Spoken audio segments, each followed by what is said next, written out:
भारत बंद आज किसानों के जरिए बुलाया गया है 13वां दिन जब अन्नदाता सड़कों पर हैं। इसी बीच हमने देखा योगेंद्र यादव लगातार किसानों के बीच में पहुंचते रहे, किसानों के हक की आवाज उठाते रहे। ऐश्वर्या जैन ने बात की है, सुनिए आप। भर के अंदर ऑल इंडिया किसान संघर्ष कोऑर्डिनेशन कमेटी और तमाम किसान यूनियंस के द्वारा भारत बंद का आह्वान किया गया था, जिसको कई विपक्षी दलों ने भी सपोर्ट किया। मिला जुला असर देश भर में देखने को मिल रहा है। इस पर बातचीत करने के लिए योगेंद्र यादव जी हमारे साथ मौजूद हैं। आज का भारत बंद आप कह रहे हैं कि ये एक आवाज है और कहीं ना कहीं ये बंद दरवाजे खोलेगा किसानों के हितों के लिए।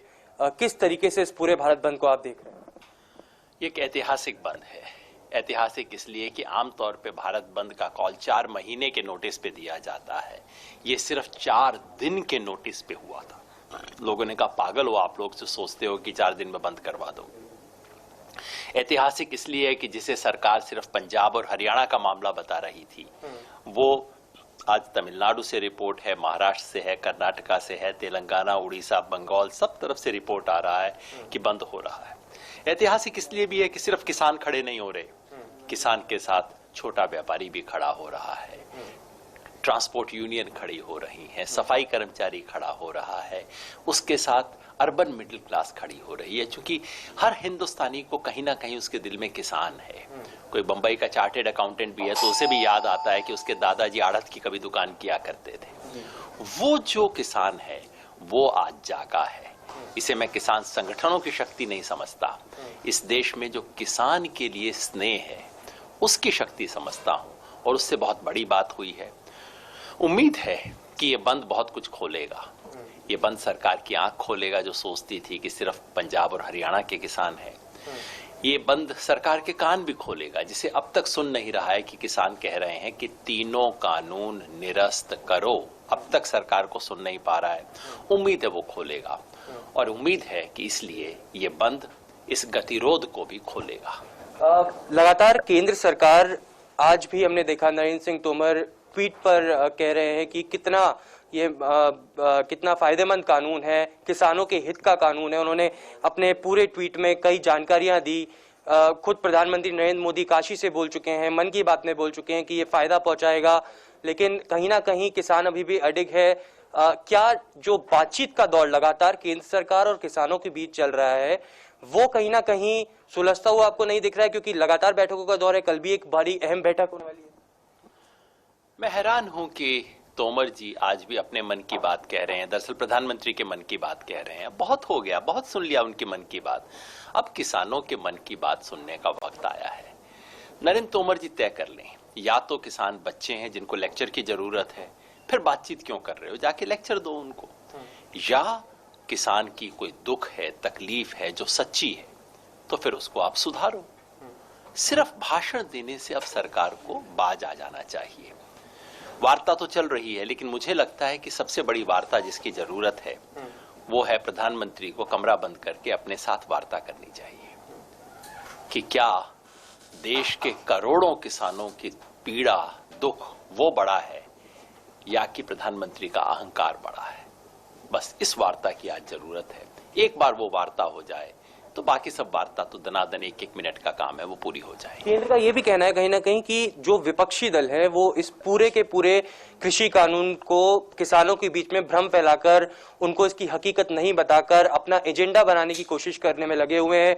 आप पर भी कहीं ना कहीं निशाना साधा गया कल, और कहा गया कि जो आपने पहले मंडियों के लिए बोला था, जो आपने पहले ट्वीट किए थे, आप वही अब दूसरी बातें बोल रहे हैं। क्या कुछ लगता है, क्योंकि केंद्र सरकार लगातार विपक्ष को निशाना साध रही है और विपक्ष पूरे के पूरे एक साथ एकजुट होकर इस भारत बंद का भी और किसानों के साथ भी खड़े होकर इस पूरे आंदोलन का सपोर्ट कर रहे हैं? अगर केंद्र सरकार ये सोचती है और मानती है कि विपक्षी दल पूरे देश के किसानों को संगठित कर सकते हैं, तो इसका मतलब है सरकार मान रही है कि वो एक लेजिटिमेट सरकार नहीं बची है। सच ये है कि यह आंदोलन न तो विपक्षी दलों ने खड़ा किया, ना उन्होंने चलाया, न ही आज वो इस आंदोलन में कहीं भी है। भारत बंद में हमने खुल के हर भारतीय से अपील किया कि वो आए, इसका समर्थन करे।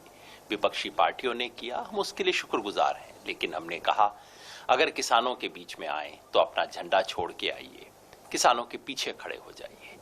इस आंदोलन की यही बड़ी सफलता है कि करने में समर्थ हुआ है। मेरे बारे में पता नहीं क्यों इनको विशेष स्नेह है, बीजेपी वालों को पता नहीं क्या डर लगता है। लॉ मिनिस्टर रविशंकर प्रसाद जी ने मेरा नाम लेके कल प्रेस कॉन्फ्रेंस में मुझसे पूछा कि 2017 में आपने एक ट्वीट किया था। इतनी रिसर्च करते हैं मेरे बारे में, मुझे बहुत अच्छा लगा। 2017 में एक ट्वीट किया था जिसमें आपने कहा था कि केंद्र सरकार एपीएमसी में रिफॉर्म करे। आज जब हम कर रहे हैं तो क्यों विरोध कर रहे हैं? हुजूर, मैंने रिफॉर्म के बारे में कहा था, डिफॉर्म नहीं कहा था। मैंने कहा था सुधार कीजिए, बिगाड़ करने के लिए नहीं कहा था। मैंने नहीं कहा था कि प्राइवेट मंडी ले आइए। मैंने नहीं कहा था कि एपीएमसी को ही खत्म करने का आप तरीका बना लीजिए। एपीएमसी बेहतर हो, मजबूत हो, ज्यादा हो, उसकी मांग की थी। एपीएमसी को सत्यानाश करने की मांग नहीं की थी। पता नहीं क्यों इतना बौखलाए हुए हैं। मुझसे पूछते हैं तुम कब से किसान बन गए? मैंने इनसे कहा भैया खसरा खतौनी नंबर भेज दूं, गांव नंबर भेज दूं, 4 एकड़ है, ज्यादा तो नहीं है, हिसाब भेज दूं आपको उसका। पूछते हैं किसानों से आपका कब लेना देना हुआ?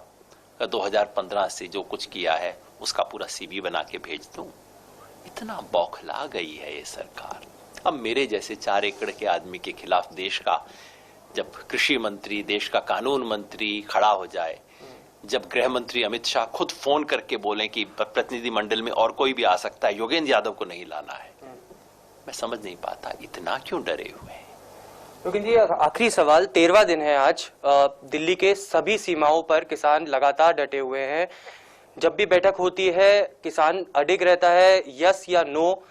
केंद्र सरकार बातचीत करना चाहती है। क्या कोई मिडिल ग्राउंड है इस पूरे आंदोलन के हल का? क्या कुछ अमेंडमेंट्स करके इस पूरी बातचीत को सुलझाया जा सकता है? क्या स्ट्रेटेजी आगे की रहने वाली है?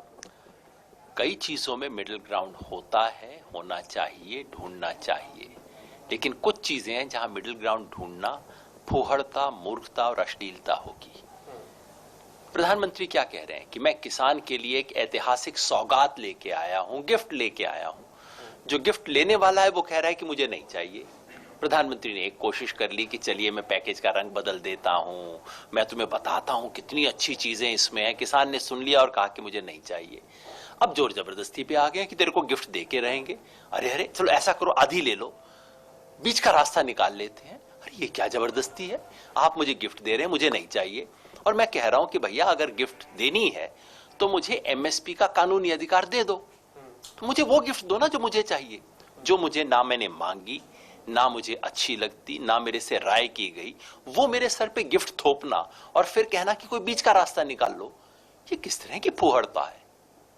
कल को अगर बैठक में कुछ समाधान नहीं निकलता है, मिडिल ग्राउंड नहीं निकलता है, या फिर जैसे अडिग हैं किसान की ये तीनों कृषि कानून और बिजली बिल वापस लेना नहीं, अगर सरकार मानती है कि नहीं लेंगे, कहां आंदोलन को आप देख रहे हैं? आंदोलन बढ़ रहा है, जन समर्थन बढ़ता जा रहा है। आंदोलन का के प्रति सहानुभूति जैसा आज स्पष्ट हो गया है पूरे देश में बढ़ती जा रही है।